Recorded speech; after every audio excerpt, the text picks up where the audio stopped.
kama Kristo anaishi ndani yako, kama Kristo anaishi ndani yako, nakumbuka ule mfano wa gloves. Ikiwekewa mikono, vidole, ndipo inafanya kazi. Bila mkono ndani ya gloves haina kazi. Jua bila Kristo wewe si chochote. Maana yangu ni nini? Kwa nini narudia haya maneno? Ninaona kwa neema ya Mungu, kuna siku mtakumbuka mimbari hii na muda huu, kuna watu Mungu anakwenda kuwabariki sana. Baada ya hapa, woga wangu ni mmoja tu, tunasahau. Kumbuka hii mimbari na haya maneno, kuna vitu Mungu anakwenda kuwatendea na kubadilisha maisha yenu kabisa. Watu wanakwenda kushangaa biashara zenu. Lakini ninarudia hili. Kwa nini nimelirudia? Ninaona. Unaweza usinielewe sasa, ukanielewa siku ikifika hiyo.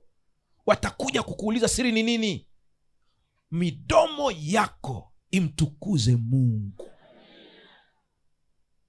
Usije ukajaribiwa kuambia mimi ni mjanja wa biashara, napata wateja kwa sababu naongea vizuri nao.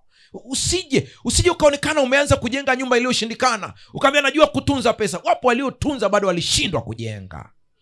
Ebu midomo yako imtukuze huyu Mungu. Wasije kuambia mbona ndoa yako imekaa sawa. Usimwambie nimeenda kwenye madarasa ya kule kwenye makambi nikajifunza mbinu. Kuna watu wenye mbinu bado wanahangaika.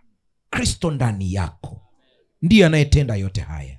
Ndugu zangu, tukijifunza kunyenyekea, Mungu atatuinua zaidi.